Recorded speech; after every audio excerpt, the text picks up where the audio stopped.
Panitia Pengawas Pemilihan Umum Panwaslu Kecamatan Cihaurbeti menggelar press release program kerja selama 1 tahun kebelakang pada tahapan pemilu 2024. Dihadiri Ketua Panwaskam beserta jajaran, Kepala Sekretariat, PKD, dan awak media.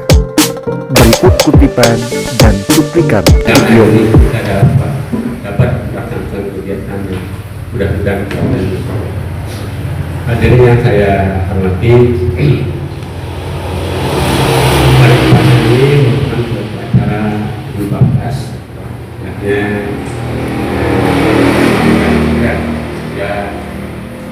ya ada lain adalah untuk menyampaikan hal-hal yang melakukan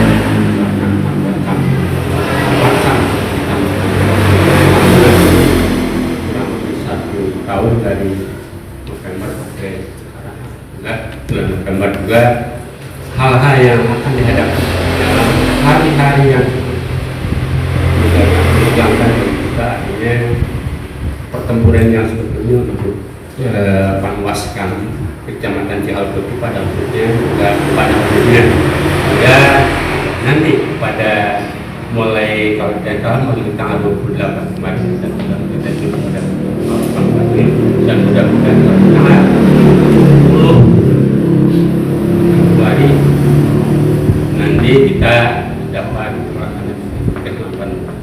Untuk itu acara yang tadi disampaikan oleh pembawa acara kita laksanakan sebagai pembuka saya dari kata sama panitia penyelenggara panitia ya dan sekali lagi saya ucapkan terima kasih kepada Dewan Pers yang sudah dapat hadir pada kesempatan ini.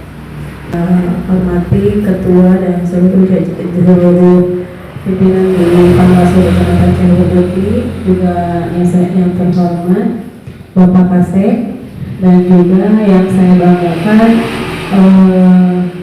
Bapak Ibu PKD, juga pers, teman-teman pers yang berkenan hadir di press release hari ini. Adapun maksud dan tujuan acara ini tentu saja untuk memaparkan kerja-kerja apa saja yang sudah dilakukan oleh Panwaslu Cihaurbeti terkait dengan pemilihan umum 2024. Yang pertama yang bisa diinformasikan adalah kita sudah melakukan secara administratif adalah diawali dengan himbauan adanya surat himbauan yang dikeluarkan kepada instansi-instansi tertentu untuk menjaga kondusivitas di lapangan, terutama bagi pihak-pihak yang memang dilarang untuk turut serta terlibat dalam secara praksis di pelaksanaan pemilu 2024. Selanjutnya kita juga sudah di awal kemarin sudah melakukan pencermatan bacalek untuk menghindari caleg-caleg yang memang dilarang untuk menjadi calon legislatif. Itu sudah dilakukan pencermatan di awal pencalonan.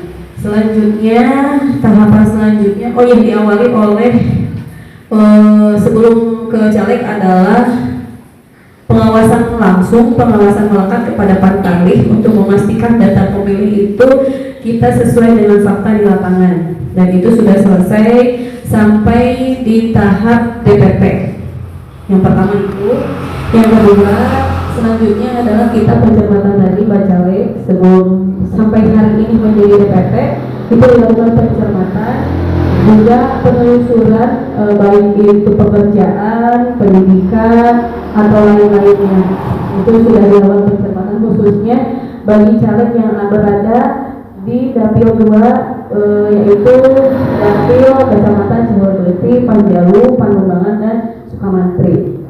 Selanjutnya masuk ke tahapan kampanye, kita bersama PPK, bersama partai politik juga kemarin sudah melaksanakan rapat tentang penentuan titik-titik APK yang sudah disediakan dan sudah disahkan oleh KPU Kabupaten Ciamis.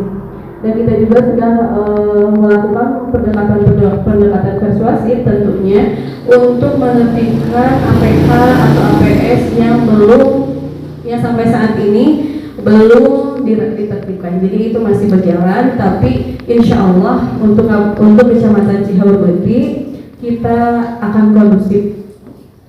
Insya Allah kan ini juga tentu saja Panwaslu Kecamatan Cihaureuti juga turut serta dan terus berkoordinasi bersama para muspika di berbagai lembaga supaya kondisivitas itu tetap terjaga.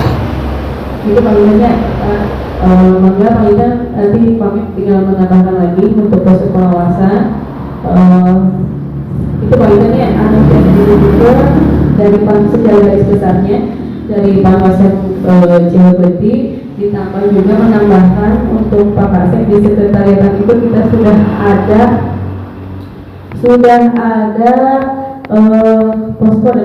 poskonya atau namanya posko beda. Pak Kasep sudah menjadi posko gitu ya.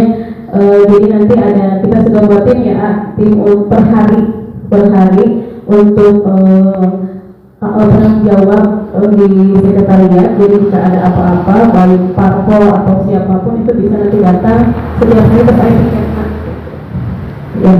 Hatur nuhun Kakak. Wassalamualaikum warahmatullahi wabarakatuh. Panwaslu Kecamatan Cihaureuti mewanti-wanti kepada setiap calon legislatif yang melaksanakan kampanye di daerah pemenangan khusus wabil khusus Kecamatan Cihaureuti harus bisa saling menjaga kondusivitas, keamanan, ketertiban, pemasangan APK yang sesuai tempatnya. Kemudian dalam pelaksanaan kampanye juga harus mengedepankan rasa-rasa keadilan tanpa mengkotak-kotakan masyarakat yang ada di sekitar kita. Kemudian informasi tambahan, kami juga Panwaslu Kecamatan Cihaureuti tadi sudah dijelaskan ada posko penanganan pelanggaran atau pengaduan. Barangkali di masyarakat ada aduan, silahkan sampaikan kepada kami baik melalui surat atau langsung datang ke Panwaslu, silakan. Untuk pemasangan APK tadi sudah ditekankan bahwa harus sesuai zona, harus sesuai titik lokasi yang sudah dikeluarkan surat edaran, surat keputusan dari Ketua KPU Kabupaten Ciamis. Baik, terima kasih kepada Bapak Ibu Komisioner yang sudah memberikan pencerahan untuk kita. Dewan Pers juga terima kasih, Bapak Ibu undangan juga terima kasih.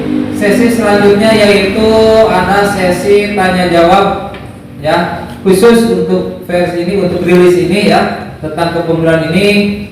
Silakan nanti dari PKD atau dari pers itu sendiri, mungkin barangkali silakan satu perwakilan PKD ya, perwakilan untuk memaparkan yang sudah dilakukan oleh PKD. Nah, silakan ya. Jadi ada pemaparan dari PKD terkait pelaksanaan pengawasan kurang lebih berapa bulan yang sudah kita lakukan.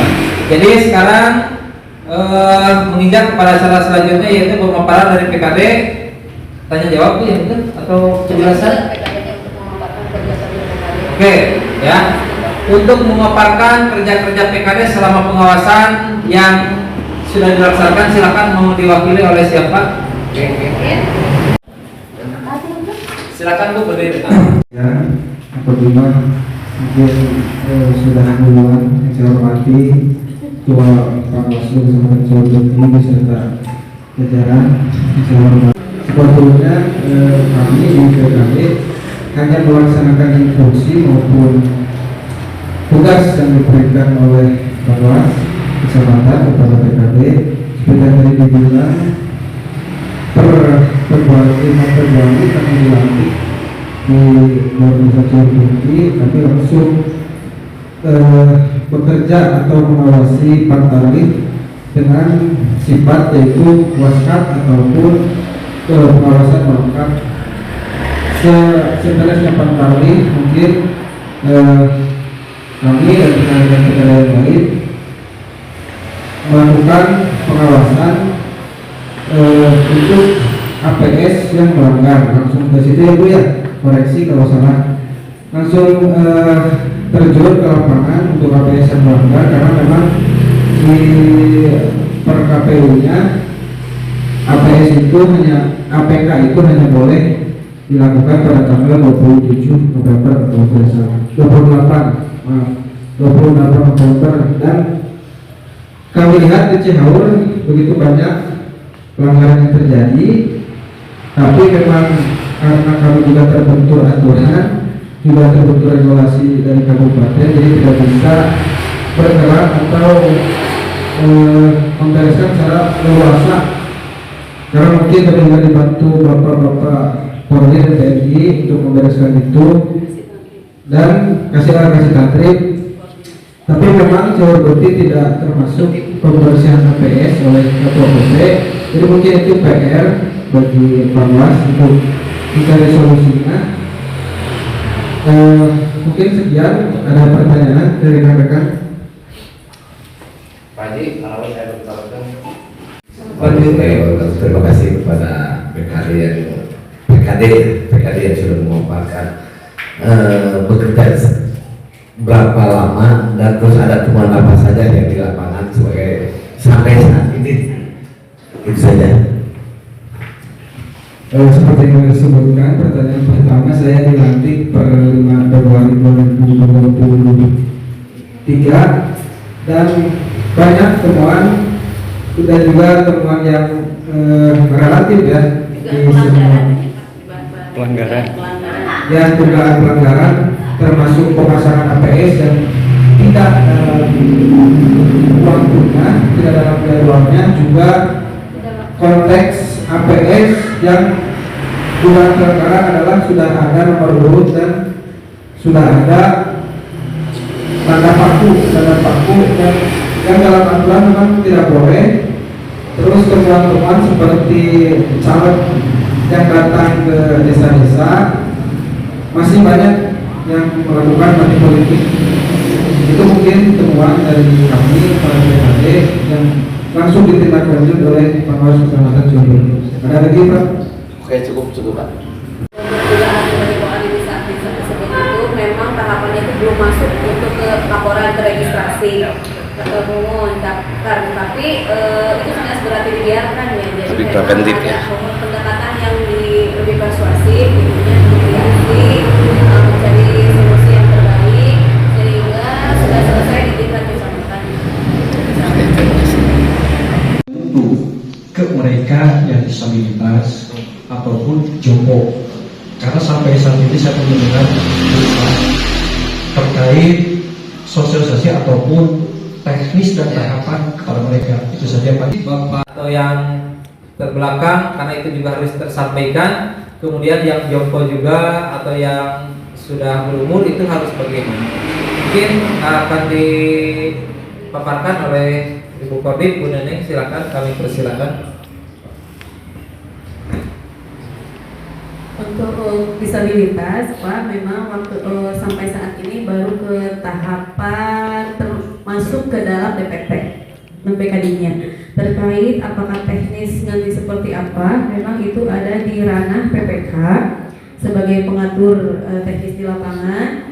Tapi nanti kita akan pastikan juga untuk merekomendasikan bahwa ketersediaan kotak suara yang ketersediaan surat suara yang sesuai dengan jenis disabilitasnya untuk disediakan, dan untuk nanti kita lakukan pengawasan lebih dekat lagi, dan kita nanti koordinasikan pasti ke PPK.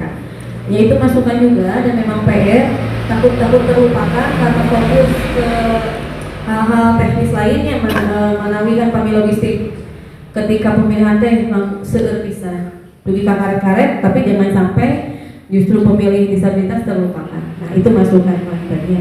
Atur nuhun. Ini sebagai tambahan ya, masih setelah ada batasan penertiban APS itu sekarang masih ada lihat itu apa memang sudah perlu apa ada batas waktunya untuk kedua, dan seperti apa APS yang masih dibenarkan atau diperbolehkan untuk terpampang. Yang masih ada itu otomatis ketika masa kampanye menjadi APK-nya banyak. Tapi yang disepakati berdasarkan PKPU nomor 20 itu atau maupun PKPU nomor 15 itu yang dikeluarkan oleh KPU tentang kampanye, memang untuk yang dimaksud APK yang disimpan atau dipasang di titik-titik tertentu itu berupa baliho saja. Nah, memang di kita ini sudah mulai muncul seukuran poster lah gitu paling tanya Pak Haji. Jadi ketika rapor kemarin itu kecenderungan dari PKPU tersebut yang dimaksud adalah baliho dengan ukuran besar paling yang disimpan di titik-titik ruang yang ditentukan mah gitu. Adapun yang lainnya mah boleh di mana saja asal tidak mengganggu. Kalaupun di tanah pribadi atau seseorang harus izin. Kalau tidak ada yang keberatan itu tidak apa-apa gitu Pak Haji. Jadi batasannya sampai 3 masa tenang. Jadi kayak namanya statusnya APSD bukan alat peraga sosialisasi lagi, tapi sudah menjadi APK sedayana oke gitu. Cuma tadi kayak APK yang dimaksud di titik-titik tertentu adalah baliho dengan ukuran maksimal 4 kali 6 meter. Namun kianya kami di PKPU yang sekarang itu kan tidak ditentukan jaraknya dari masing-masing baliho, tidak ditentukan minimal baliho minimal yang bisa dipasang gitu ya, APK yang bisa dipasang. Nah itu juga sebetulnya jadi sedikit membingungkan ya sebetulnya gitu ya Pak, jadi tumpuk-tumpuk gitu ya. Tapi kemarin ketika kita rapat beserta partai politik itu sudah diingatkan untuk saling menjaga dan menghargai, saling menghargai sesama partai politik dan mendorong itu yang dijaga kondusivitas gitu. Pemilihan kecamatan pemilu kecamatan Cihurguti tahun 2023 kami cukupkan sekian. Untuk PKD tetap mengawasi di desanya masing-masing. Untuk kami di komisioner akan melakukan kerja sesuai dengan tupoksi masing-masing. Kemudian untuk hal-hal teknis lainnya nanti akan kami umumkan atau kami informasikan di media sosial kami, terkhusus di Facebook, Instagram. Itu sudah kami update per hari, bahkan 3 kali sehari itu insya Allah bisa kami laksanakan. Baik Bapak Ibu, karena dirasa waktu sudah cukup, dari mulai sampai akhir sudah tersampaikan. Mohon maaf apabila ada kekurangan. Apabila ada hal-hal yang perlu ditanyakan, mungkin nanti pada lain kesempatan bisa ditanyakan kembali. Untuk hari ini, untuk pertemuan kali ini kami cukupkan sekian.